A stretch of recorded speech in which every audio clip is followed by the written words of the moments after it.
नमस्कार सर्वेषां स्वागतम्। शिवदृष्टिः यह शैव तंत्रागम का प्रथम और मुख्य ग्रंथ है। शिवदृष्टि आचार्य सोमानंद द्वारा लिखित और इसमें श्री महाईश्वर उत्पल देवाचार्य द्वारा विरचित वृत्ति आदि विभूषित हैं, जिन्होंने इसकी विवृत्ति की है।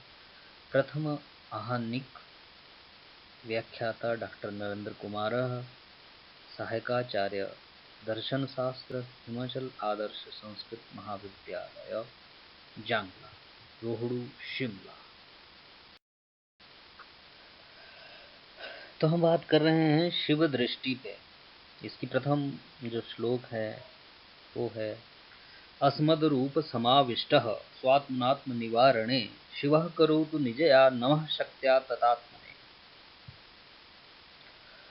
अस्मद अर्थात जो नमस्कार कर रहा है, नमस्कर्ता रूप में ही जो समाविष्ट है, अर्थात जो नमस्कार कर रहा है उसके हृदय में भी, उसके शरीर को भी संचालित करने वाले, उसके मन बुद्धि वाणी इंद्रियों को संचालित करने वाले जो शिव हैं, इस रूप में जो लेखक है, जो पढ़ रहा है, जो व्याख्या कर रहा है, उस रूप में समाविष्ट जो शिव है, अर्थात स्वयं अर्थात वाणी मन आदि करण रूप के द्वारा स्वयं अर्थात विघ्न के निवारणार्थ स्व अपनी शक्ति से आत्म विस्तार करने वाले शिव को नमस्कार करें। अब जो अश्मद रूप समाविष्टा स्वात्म अनात्म निवारणे, स्वात्म जो हमारी ही आत्मा में और अनात्म को निवारण, अनात्म अर्थात विघ्न आदि माया आदि को निवारण के लिए।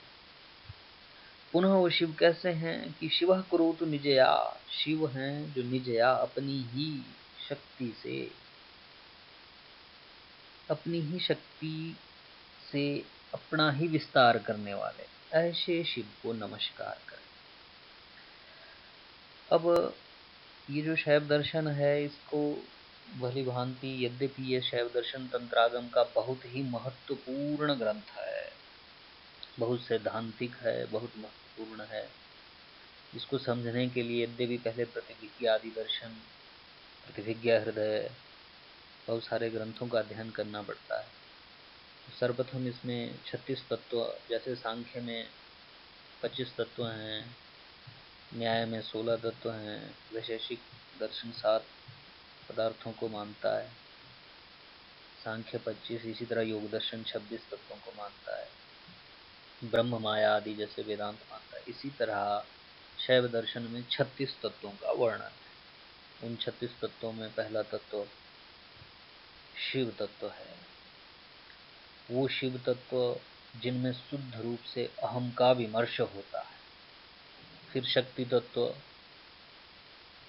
शिव से भिन्न शक्ति नहीं है। अग्नि दाहकयोर इव संबंध, जैसे अग्नि और उसकी दाहकता शक्ति का संबंध होता है, शक्ति और शक्तिमान का संबंध होता है। शक्ति शक्तिमान से भिन्न नहीं होती। इसी तरह शिव और शक्ति कोई भिन्न भिन्न नहीं है, एक ही है। जैसे अग्नि और उसकी दाहकता शक्ति एक ही है, इसी तरह शिव और शक्ति है। तो शिव में शुद्ध अहम का विमर्श होता है, इसी तरह शक्ति में, फिर सदाशिव में शुद्ध रूप से अहम का विमर्श होता है, अस्फुट रूप से इदम का विमर्श होता है। इसके बाद ईश्वर तत्व, जिसमें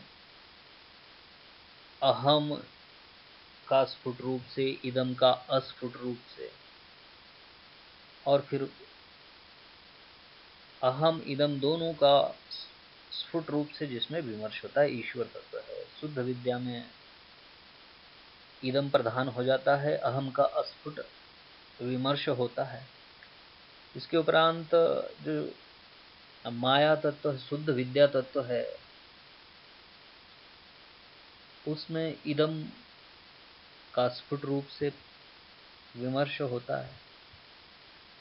फिर जब माया आती है, माया के 5 कंचुक है, ये भी इन 36 तत्वों के अंतर्गत है। राग द्वेष इत्यादि, कला नियति, ये 5 माया के कंचुक है, और इनसे जब शिव अपने आप को आच्छादित कर लेते हैं माया के 5 कंचुकों से, तो अल्पज्ञ अल्पकर्तृत्व आदि अवच्छिन्न हो जाते हैं, अल्पकर्तृत्व अवच्छिन्न, अल्पज्ञत्व अवच्छिन्न हो जाते हैं। और क्योंकि जो शुद्ध अहम, जहाँ शिव दर्शन, जो शिव तत्व था उसमें शुद्ध अहम का विमर्श होता था, वही शिव तत्व अपनी ही आत्मा के द्वारा, अपनी ही शक्ति के द्वारा, अपनी ही आत्मा का विस्तार करते करते धरणी पर्यंत, जो अंतिम तत्व 36वां धरणी है, पृथ्वी है, पृथ्वी जल तेज वायु आदि 5 तत्व। क्योंकि इसमें शुरू के जो 5-6 तत्व हैं, उसके बाद जो माया के 5 कंचुक है, उसके बाद अन्य तत्व तो सांख्य दर्शन की तरह ही है, शक्ति पुरुष, 5 कर्म इंद्रिया, 5 ज्ञान इंद्रिया, मन बुद्धि अहंकार आदि, और जो पंच तत्व हैं इत्यादि धरणी पर्यंत, ये 36 तत्व हैं। तो इन सभी तत्वों में शिव ही अपनी ही शक्ति के द्वारा आत्मा का विस्तार करते हैं। तो अपनी ही आत्मा के विस्तार से, क्योंकि फिर क्या हुआ कि शिव से लेके धरणी पर्यंत, शिव से लेके एक चींटी पर्यंत सब शिव ही है।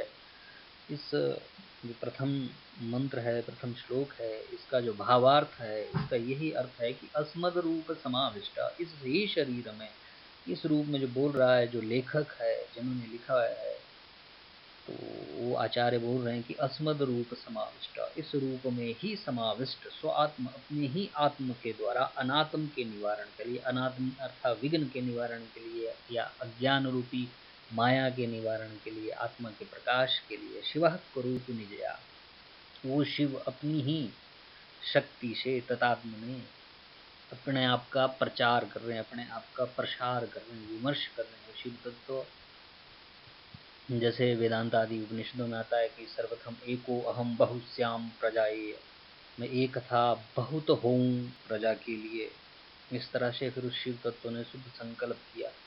ऐसा नासदी आदि सूक्तों में आता है, न सदाशीत न सदाशीत, न दिन था न रात थी, न संवत्सर थे, न जल समुद्र आकाश आदि पंचतत्व आदि कुछ भी नहीं था। फिर वो शिव तत्व बिना वायु के अपनी ही इच्छा से श्वास ले रहा था। वही शिव तत्व जिसको वेदांती ब्रह्म भिन्न भिन्न दर्शनों में, भिन्न भिन्न धर्म संप्रदायों में उसको भिन्न भिन्न रूप में जानते हैं। कोई आदि शक्ति, पराशक्ति, परम शक्ति, अल्लाह, वाहिगुरु, गॉड, या पार ब्रह्म, परमेश्वर, महामाहेश्वर, इस सृष्टि का उत्पत्ति करता, पालन करता, संहार करता, सर्वशक्तिमान, जिसके हाथ में जन्म मरण मोक्ष आदि सब कुछ है, वही परम शक्ति, वही परमेश्वर, वही शिव तत्व है। तो वो ही अपना ही विस्तार कर रहे हैं। तो जो इसकी व्याख्या कर रहा है, जो सुन रहा है, जो बोल रहा है, जो अज्ञान में या ज्ञान में, जानता है नहीं जानता है, कुछ करता है नहीं करता, हर रूप में शिव ही है, एक चींटी से लेके परम तक, परात परम तक। यह ग्रंथ बहुत महत्वपूर्ण है। यही इस ग्रंथ का आशय भी है। इस संकेत के द्वारा ही शैव दर्शन का मूल तत्व भी संकेतित हो जाता है। क्योंकि यहाँ नमस्कार करता, नमस्कार के करण, विघ्न और नमस्कार सब कुछ शिव ही है। तो शिव से अतिरिक्त और कुछ दूसरी वस्तु है नहीं। समस्त भावों में आत्मस्वरूप शिव का ही व्यवहार होना चाहिए, क्योंकि वे निवृत्ति चित स्वरूप है। वे ही इच्छा ज्ञान और क्रिया रूप में भासमान है। वो अव्याहत इच्छा प्रसार वाले, ज्ञान और क्रिया के प्रसार वाले परम तत्व शिव है। आत्मैव सर्वभावेषु स्फुरन् निवृत्त विभु अनिरुद्धच्छा प्रशरदक्रिय शिव।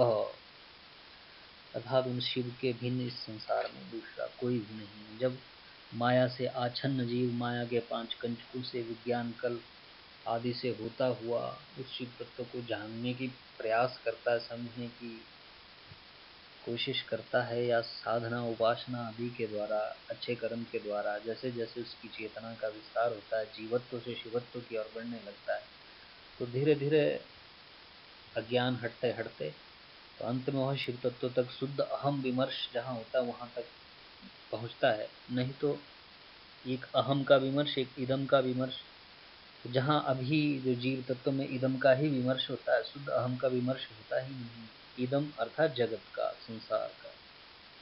तो ये शिव तत्व की प्रथम श्लोक है, मंत्र है, और ये बहुत ही महत्वपूर्ण है अध्ययनार्थ। इति क्षमा।